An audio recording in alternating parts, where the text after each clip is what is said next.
Schezwan rice, Schezwan noodles તો બધાએ ચાખ્યા હોય, પણ ક્યારેય શેઝવાન પરાઠા ચાખ્યા છે? જો નહીં તો ચાલો કિચન સિરીઝમાં આજે બની રહ્યા છે નોર્મલ સાદા પરોઠા, આલુ પરોઠા કે વેજીટેબલ પરોઠાથી બિલકુલ અલગ સ્વાદના વધારે સ્વાદિષ્ટ શેઝવાન પરોઠા. જો તમે નોર્મલ પરોઠા ખાવાથી કંટાળી ગયા છો ને, તો મોટા અને ખાસ તો નાના બાળકોને આ શેઝવાન પરોઠા બહુ જ ભાવશે. શેઝવાન પરોઠા બનાવવાની શરૂઆત આપણે પરોઠાનો લોટ બાંધવાથી કરીએ. જેના માટે 1 કપ ઘઉંનો લોટ લઈશું. તેમાં 1/4 ટેબલસ્પૂન તેલ ઉમેરી દઈશું. સાથે 1/2 ટીસ્પૂન મીઠું ઉમેરશું. હવે જોઈતું પૂરતું પાણી ઉમેરતા જઈ પરોઠાનો લોટ બાંધી લેવાનો છે. જે લોટ એકદમ નરમ પણ નહીં અને એકદમ કડક પણ નહીં તેવો બાંધશું. અહીં હવે નોર્મલ પરોઠા જેવો જ આ લોટ બંધાઈ ગયો છે. તો હવે સહેજ એવું ઉપરથી તેલ ઉમેરી લોટને મસળી લેવાનું.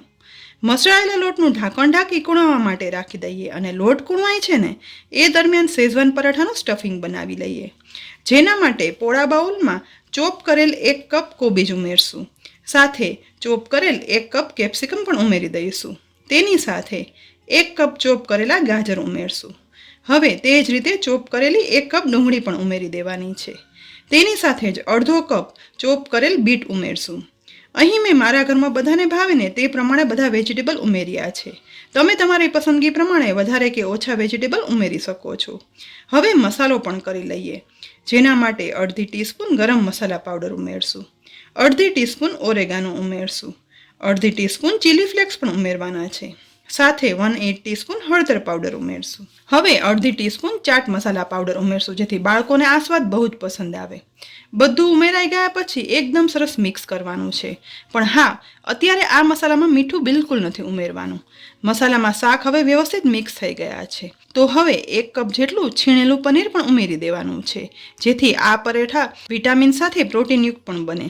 સાથે જ અહીં મેં રેડ ચીલી સોસ લીધો છે. તો અહીં આ મસાલામાં 1 ટીસ્પૂન રેડ ચીલી સોસ ઉમેરી દઈશું. તેની સાથે અહીં મેં શેઝવાન સોસ પણ લીધો છે. તો 1 ટીસ્પૂન શેઝવાન સોસ પણ ઉમેરવાનો છે. હવે બધું વ્યવસ્થિત મિક્સ કરવાનું છે. શેઝવાન પરોઠા બનાવવા માટે આ સ્ટફિંગમાં શેઝવાન સોસ ઉમેરવો ખૂબ જરૂરી છે. તો જ આ ઓરિજિનલ શેઝવાન પરોઠા બનશે. અહીં રેડ ચીલી સોસને બદલે શેઝવાન ચટણી પણ વાપરી શકાય છે. વળી શેઝવાન સોસ અને રેડ ચીલી સોસ બંનેમાં મીઠાનું પ્રમાણ હોય છે, જેથી અહીં આ સ્ટફિંગમાં મેં મીઠું નથી ઉમેર્યું. પણ તમે આ મસાલો બનાવો ને ત્યારે એક વખત ચાખી લેવાનું. જો મીઠું ઓછું લાગે ને તો પરોઠામાં સ્ટફિંગ ભરવા સમયે મીઠું ઉમેરવાનું, જેથી સ્ટફિંગમાં રહેલ વેજીટેબલમાંથી પાણી અલગ ના થઈ જાય. અહીં શેઝવાન પરોઠાનું સ્ટફિંગ બની અને તૈયાર થઈ ગયું છે. પણ પરોઠા બનાવતા પહેલાં આપણે શેઝવાન પરોઠા સાથે ખાઈ શકાય ને તેવું સ્પેશિયલ શેઝવાન મેયો ડીપ પણ બનાવી લઈએ. તો તેના માટે અહીં મેં 1 ગ્લાસ મેયોનીઝ લીધું છે. જોઈતું પૂરતું મેયોનીઝ આપણે બાઉલમાં કાઢી લઈશું.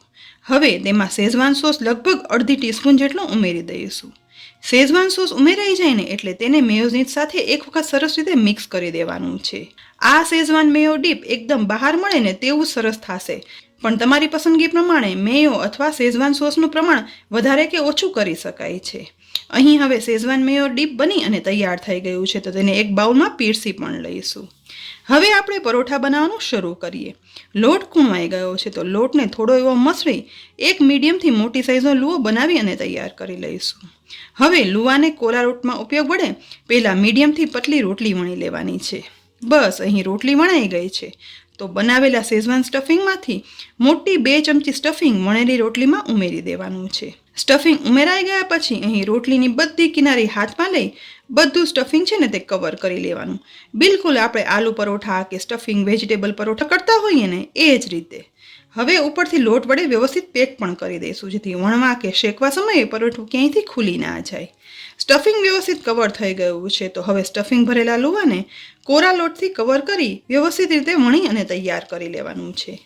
ધીમે ધીમે કોરા લોટ વડે બંને સાઈડ વણતા જઈ અને આ પરોઠું છે ને તે વણી લેવાનું છે.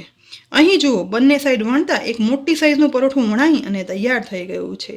સાઈડમાંથી જુઓ મીડિયમ થિકનેસ પણ અહીં આપણે રાખી છે. તો તૈયાર થયેલા પરોઠાને ગેસની મીડિયમ ફ્લેમ પર ગરમ થતા તવામાં શેકવા માટે ઉમેરી દઈશું. પરોઠું એક સાઈડ શેકાતા લગભગ 1 મિનિટ જેવો સમય થાય એટલે હવે પરોઠાની સાઈડ ચેન્જ કરી દેવાની છે. સાઈડ ચેન્જ થઈ ગયા પછી આ પરોઠાના આપણે ચારેય બાજુ તેલ ઉમેરી દઈશું અને તેલમાં પરોઠાને શેકશું. અને શેઝવાન પરોઠાનો ઓરિજિનલ સ્વાદ આવે ને તેના માટે ઘી કે બટરમાં શેકવાના બદલે તેલમાં જ આ પરોઠા શેકવાના. હવે બંને સાઈડ ચેન્જ કરતા જઈ પરોઠાને શેકી લેવાનું છે.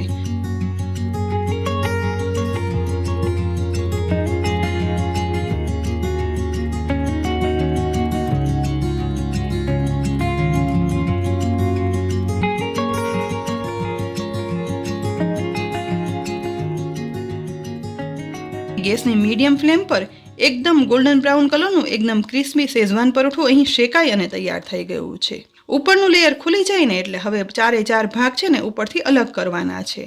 ઉપરથી લેયર ખુલતા જુઓ, અંદર એકદમ સરસ વ્યવસ્થિત સ્પ્રેડ થયેલા વેજીટેબલ અને પનીરવાળું શેઝવાન પરોઠું બની અને તૈયાર થઈ ગયું છે.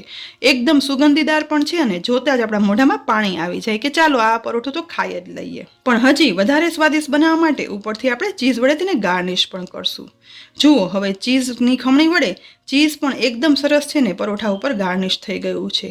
તો હવે ઉપરથી થોડો એવો સોસ પણ સ્પ્રેડ કરી દઈએ. અહીં સોસ સ્પ્રેડ થઈ ગયા પછી જોઈને જ મોઢામાં પાણી આવી જાય ને તેવું સ્વાદિષ્ટ શેઝવાન પરોઠું બની અને તૈયાર છે.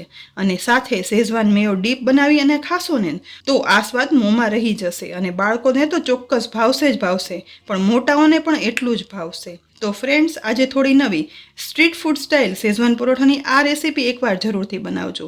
સ્વાદમાં તમને કેવું લાગ્યું ને તે કોમેન્ટ બોક્સમાં લખી અને જરૂરથી કહેજો. સાથે જ રેસીપી જો ખરેખર ગમી હોય ને તો લાઇક કરી અને શેર કરજો. સાથે જ આ વિડીયો જો તમે યુટ્યુબ પર જોઈ રહ્યા હો ને તો અમારી ચેનલને સબસ્ક્રાઈબ કરી અને બાજુમાં આપેલ નોટિફિકેશન બેલ છે ને તે પ્રેસ કરી દેજો.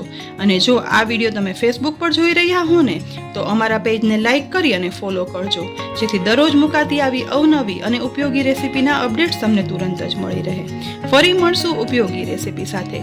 ત્યાં સુધી આવજો.